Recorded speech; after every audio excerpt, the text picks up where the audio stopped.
सरकार gas based पूरी economy बनाना चाहती है, उसके लिए कई तरह के रिफॉर्म्स अलग-अलग सेक्टर्स में किए जा रहे हैं और गैस रेगुलेटर जो है पीएनजीआरबी, उसकी क्या तैयारियां, वो किस तरह से इस क्षेत्र में आगे बढ़ रहा है, टैरिफ को लेकर किस तरह के बदलाव किए जाने हैं, क्या प्रपोजल्स है। हमारे साथ खास बातचीत के लिए हैं ए.के. तिवारी जो कि मेंबर हैं पीएनजीआरबी के। सर, इस पूरे बदलाव को, इस पूरे रिफॉर्म को हम कैसे समझें? जी, धन्यवाद। पहले मैं बताना चाहूँगा कि पूरे गैस वैल्यू चेन में यदि आप देखें तो उसमें एलएनजी टर्मिनल है, पाइपलाइंस है, सीजीडी कंपनियां हैं और फिर गैस फ्लो होती है। तो इस टोटल वैल्यू चेन में गेल पीएनजीआरबी ने लगभग 35,000 किलोमीटर की पाइपलाइन ऑथराइज़ की है और 25,000 किलोमीटर की पाइपलाइन अभी ऑपरेशनल है। इसके साथ साथ 308 जोग्राफिकल एरिया जो पूरे देश में ऑथराइज़ किए गए हैं, उससे गैस फ्लो बढ़ेगा। लेकिन मुद्दे की बात यह है कि इस टोटल वैल्यू चेन में यदि आप देखें तो सीजीडी सेक्टर जो है उसका ग्रोथ 10% से ऊपर जाएगा आगे आने वाले 5 सालों में और आगे आने वाले 15 सालों में। बाई 2030, बाई 2040 ये 10% से ज़्यादा ग्रोथ जाने वाला है।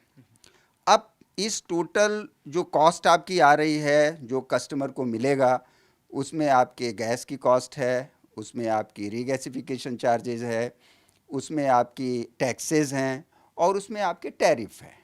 लेकिन यदि टोटल कॉस्ट को आप देखेंगे तो टैरिफ बहुत ही कम मात्रा में है। यह कस्टमर के लिए तो है ही, लेकिन इस टैरिफ का इम्पैक्ट जो पाइपलाइन ऑपरेटर्स हैं उनके लिए ज़्यादा ज़रूरी है। यदि उनको टैरिफ ठीक ठाक नहीं मिलेगा तो वो अपना जो है एक्सपेंशन नहीं कर पाएंगे, अपना जो है फर्दर पाइपलाइन नहीं बिछा पाएंगे, अपने पाइपलाइन को मेंटेन नहीं कर पाएंगे। अब मैं बताना चाहूँगा कि 2022 में हम लोगों ने पीएनजीआरबी ने जो है एक रिफॉर्म लाया था जिसमें हम लोगों ने इंसेंटिवाइज किया था पाइपलाइन ऑपरेटर्स को, उनको उनके वॉल्यूम एडजस्टमेंट में, उनके ट्रांसमिशन लॉसेस में, उनके एसयूजी को खर्चे में डालने के लिए और बहुत सारे इंटीग्रेटेड टैरिफ करने के लिए, इंटीग्रेशन ऑफ द पाइपलाइन करने के लिए।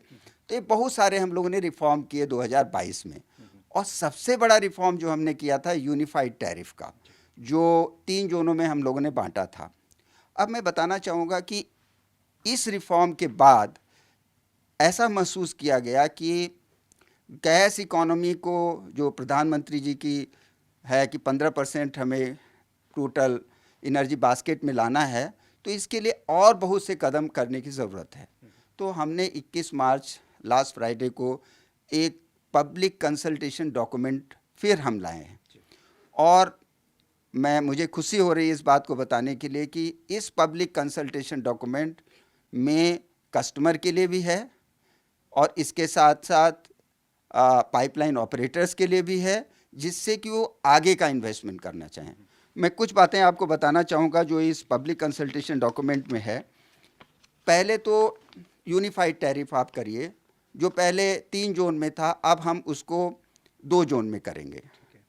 इसके अलावा जैसा मैंने आपको बताया कि सीएनजी और पीएनजी का जो टारगेट दिया गया है, जो कि 12 करोड़ का टारगेट है, 12 करोड़ से ज़्यादा का टारगेट है पीएनजी कनेक्शन का, 18,000 सीएनजी स्टेशन बनने हैं और जिस पे गवर्नमेंट ऑफ इंडिया गैस जो है एलोकेट करती है, प्रायोरिटाइज करती है। तो हमने ये विचार किया है कि 2 जोन के अलावा हम सीएनजी और पीएनजी के कस्टमर के लिए बहुत ही रेशनल टैरिफ लगाएंगे। ये हमारे रिफॉर्म का एक पार्ट है। मतलब ये समझे कि इससे सीएनजी पीएनजी सस्ती हो सकती है? इससे सीएनजी पीएनजी सस्ती भी होगी और इसके साथ साथ जो सीजीडी कंपनियां तकलीफ हो रही है, उनको कॉस्ट बढ़ रही है, उस कॉस्ट में रेशनलाइजेशन होगा। तो एक तो ये फ़ायदा होगा। दूसरा जो रिफॉर्म हम लाने जा रहे हैं कि जो सिस्टम यूज़ गैस जो कि कंप्रेशर में लगती है, ये एक 30 to 40% टोटल ओपेक्स का पार्ट है। तो इसके लिए हम प्रिडिक्टेबिलिटी करना चाह रहे हैं और कंपनियों को कह रहे हैं आप लॉन्ग टर्म प्लानिंग कर लीजिए, जिससे कि सस्ती गैस सिस्टम यूज़ गैस में लगे और कॉस्ट भी, टैरिफ भी आगे जाके कम हो। तीसरा रिफॉर्म हम करना चाह रहे हैं,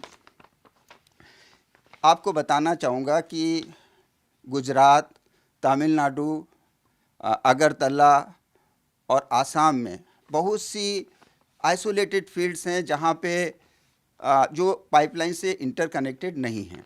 अब हम करना चाह रहे हैं कि इन आइसोलेटेड जो पाइपलाइंस हैं वहाँ पर कस्टमर हैं, हमने जोग्राफिकल एरिया दे दिया, लेकिन वो अपना खर्चा निकाल नहीं पा रहे हैं, उनकी जो IRR है बहुत कम है। तो हम एक ऐसा प्रपोज़ल लेके आ रहे हैं जिससे कि उनकी पाइपलाइन ठीक से मेंटेन हो और उनको जो प्रॉफिट है या उनकी जो प्रॉफिटेबिलिटी है वो बढ़े। तो ये इस प्रपोज़ल में रहेगा। इससे फ़ायदा ये होगा कि हमने चूँकि जोग्राफिकल एरिया पूरे ऑथराइज़ कर दिए हैं, तो फ़ायदा ये होगा कि वहाँ के कस्टमर भी उस गैस को उस पाइपलाइन ऑपरेटर द्वारा अच्छी तरह यूज़ कर पाएंगे और पाइपलाइन का मेंटेनेंस अच्छा रहेगा। ये एक फैक्टर है। इसके अलावा सबसे बड़ा रिफॉर्म जो मैं बताना चाहूँगा आपको कि कुछ कंपनियों की शिकायत है कि भाई हम नॉर्मेटिव वॉल्यूम से 12% से ज़्यादा कमा रहे हैं, तो हमारा एडजस्टमेंट हो जा रहा है, हमें कुछ मिल नहीं रहा है। तो हम इस प्रपोज़ल में ले आ रहे हैं कि जो नॉर्मेटिव वॉल्यूम से ज़्यादा कमाया जा रहा है उस पे हम 50% कस्टमर को दे देंगे और 50% कंपनियां अपने पास रखेंगी, जो कि पाइपलाइन एक्सपेंशन को रिजर्व में रखेंगी और जो कि पाइपलाइन एक्सपेंशन में आगे यूज़ करेंगी, जिससे कि इन्वेस्टमेंट बढ़ेगा। इस पूरे रिफॉर्म का मैं ये बताना चाहूँगा कि ये इन्वेस्टर फ्रेंडली है, ये कस्टमर के हित में है, ये एक प्रकार से इंसेंटिवाइज कर रहा है कि जिससे ज़्यादा से ज़्यादा इन्वेस्टमेंट हो। और जो पूरे देश में हमने CGD कंपनियों को ऑथराइज़ कर दिया है, तो उससे एक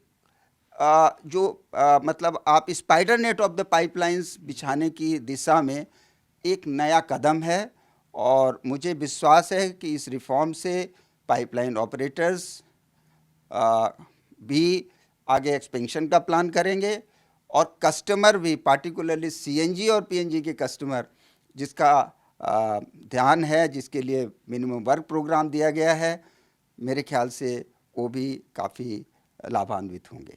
सर, अगर हम इस पूरे रिफॉर्म को देख रहे हैं तो ऐसा लगता है कि इंडस्ट्री को बहुत कुछ मिलने जा रहा है, उसका बेनिफिट कंज्यूमर को भी पास ऑन होगा। एक चीज़ अगर समझना चाहें तो क्या इससे हम ये माने कि सरकार इसमें अलग से कुछ पैसे डालेगी या सरकार का इसमें कुछ हिस्सा नहीं है, उन लोगों को जो इन्वेस्टमेंट कर रहे हैं उनको ही फैसिलिटेट किया जा रहा है? नहीं, इसमें सरकार का कोई मतलब नहीं है। तो एक इन्वेस्टमेंट किटी उनकी बनेगी तो अपने आप ही पैसा डालेंगे, चाहे वो जो हमने बताया 50% शेयरिंग की बात बता दी, चाहे हमने बताया आपको कि हम आइसोलेटेड फील्ड में भी जो करने जा रहे हैं, तो यही कंपनियां जो यदि कमाएंगी तो अपना पैसा डालेंगी। और मुझे विश्वास है कि जो एक प्रकार से कदम है भारत सरकार का और PNGRB का जो कदम है, इसमें एक नई दिशा देगा, मेरा ऐसा मानना है। सर, ग्रीन इकोनॉमिक की तरफ हम बढ़ रहे हैं, गैस उसके लिए बहुत पावरफुल एक सोल्यूशन है। LNG को लेकर बहुत लंबा फोकस है सरकार का, जिस तरह से इलेक्ट्रिसिटी हाईवेज बना रहे हैं, कोशिश ये है कि LNG कॉरिडोर्स बनाए जाएं, बड़े जो व्हीकल्स हैं उनको LNG पे शिफ्ट किया जा रहा है। इसको लेकर जो पूरा प्रोग्राम है उसमें किस तरह का योगदान है PNGRB का, या उसको हम अगर उस किस लेवल तक पहुँचाए एडवांसमेंट में? देखिए, आज की डेट में यदि कहा जाए तो हमारे पास 52 MMTPA की LNG रिगैसिफिकेशन कैपेसिटी है और इसलिए LNG जो बाहर से हम मंगाएंगे उसका पोटेंशियल तो है यहाँ पर। उन्हीं टर्मिनल के थ्रू आएगा, रिगैसिफाई होगा या डायरेक्टली बिकेगा। सबसे बड़ी बात जो LNG ट्रक में यूज़ होगी, उसके लिए आज आप देखेंगे कि भारत में सड़कें बड़ी अच्छी बन रही है। आप जहाँ जाइए अच्छी अच्छी सड़कें हैं और LNG इन ट्रक इसका यूसेज होगा।